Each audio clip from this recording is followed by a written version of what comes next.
Hi అన్నలు తమ్ముళ్ళు అందరూ చాలా అంటే చాలా బాగున్నారు అనుకుంటున్నాను.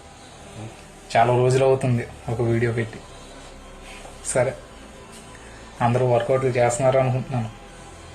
చూడండి, కొద్ది కాలంలో అనుకున్న దాంట్లో కొంచెం రిజల్ట్ కొంచెం మెరుగ్గా తయారయ్యాం. ఒక మంచి మజిల్, మంచి సైడ్ ట్రప్స్,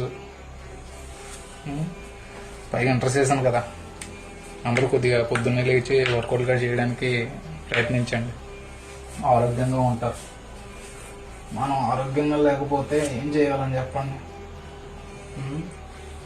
ఏంటి, అలాగే ఓ చిన్న విషయం ఏంటంటే, పెద్దోళ్ళకి ఇంట్లో చిన్నపిల్లలు ఉంటారు కదండి, వాళ్ళని కొంచెం మార్నింగ్ త్వరగా నిద్ర లేపి కొద్దిగా వాళ్ళకి వ్యాయామాలని, ఈ ఫిజికల్గా ఎక్సర్సైజెస్ అని ఇవి అవి చేయిస్తూ ఉండండి.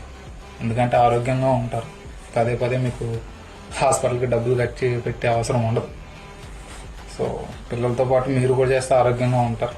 చాలామంది బాడీ బిల్డింగ్ అంటే ఏదో పని చేయదు, ఏవేవో చేయవు అనేసి అంటారు, కానీ అటువంటిది ఏమీ ఉండదు.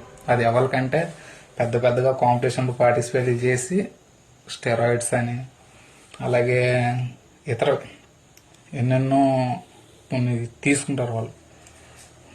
అది తీసుకోవడం వల్ల వాళ్ళకి బాడీలోని బ్లడ్స్, డిఎన్ఏస్ ఇవన్నీ పడిపోయి అలా ఇది అవుద్ది. నెత్తి మీద జుట్టు రాలిపోవడం, అలాగే మీరు అనుకునేవన్నీ జరిగేవి.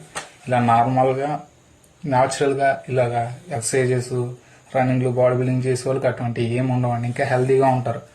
ఇంకా చెప్పాలంటే ఈ శుక్రకణాలు అవన్నీ ఇంకా ఎక్కువ ఫామ్ అవుతాయి. ఆరోగ్యంగా ఉంటారు, బలంగా ఉంటారు, దృఢంగా ఒక మంచి హ్యాబిట్ని కలిగి ఉంటారు. అదేనండి, అందరూ ఇలా బాడీని పెంచండి, ఆరోగ్యంగా ఉండండి. మళ్ళీ కలుద్దాం. బాయ్. సరే, థ్యాంక్ యూ. ఈ చిన్న వీడియోని ఎంతసేపు చూసినందుకు లైక్ చేయడం మర్చిపోకండి ప్లీజ్.